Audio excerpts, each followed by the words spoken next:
ناظرین، اسلام آباد سے آپ کو خبر دیتے ہیں کہ پی ٹی آئی کے مرکزی رہنما عمر ایوب خان نے کنالوں کے حوالے سے اہم ویڈیو بیان جاری کرتے ہوئے کہا ہے کہ دریائے سندھ پر کنالوں کے خلاف سندھ کی عوام کی جدوجہد کو سلام پیش کرتا ہوں۔ دریائے سندھ بچاؤ تحریک، اپوزیشن جماعتیں، وکلا برادری، حلیم عادل شیخ اور دیگر کو خراج تحسین پیش کرتا ہوں۔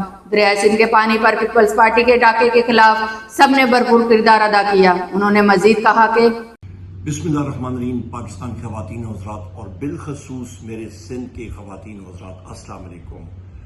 سب سے پہلی چیز میں آپ کو یہ کہنا چاہتا ہوں کہ یہ اپوزیشن پارٹی کی کوششیں، سندھ دریا بچاؤ تحریک، جی ڈی اے اور میرے بھائی حلیم عادل شیخ صاحب اور ہماری پاکستان تحریک انصاف کی ٹیم اور وکلا حضرات، آپ نے جو جد و جہد گراؤنڈ پہ کی ہے، آپ کو خراج تحسین پیش کرتا ہوں۔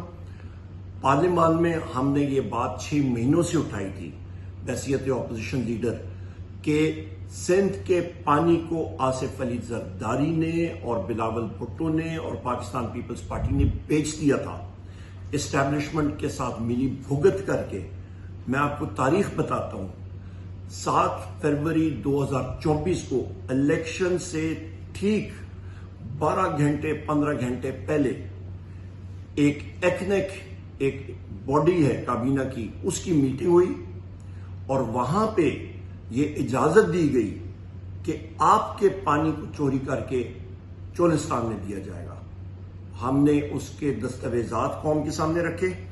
پھر 8 جولائی 2024 کو آصف علی زرداری نے گرین انیشیٹو کے نام سے ایک میٹنگ کی صدارت صدر ہاؤس میں کی اور وہاں پہ اس نے اس چیز کی اجازت دی۔ یہ تو ہم ساروں کی فتح ہے کہ ہم سارے سیسا پلائی دیوار کی طرح کھڑے رہے اور اس چیز کو اجاگر کیا۔ میں آپ کو خراج تحسین پیش کرتا ہوں۔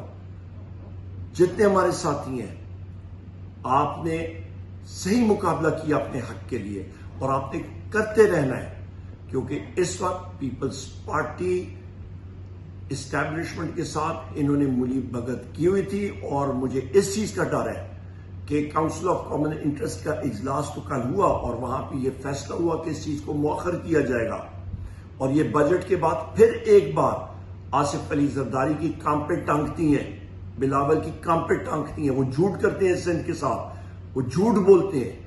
مجھے خدشہ اس چیز کا ہے یہ پھر ایک بار وار آپ پہ کریں گے، آپ کی ایک بار پھر خنجر نہ کھوپ دے۔ ایک بار تو کھوبا، وہ آپ نے خود، عوام نے خود ڈٹ کے مقابلہ کیا، اپوزیشن نے پارلیمان میں، سینٹ میں، نیشنل اسمبلی میں۔ انشاءاللہ تعالی ہم لوگ اکٹھے ہو کے کریں گے۔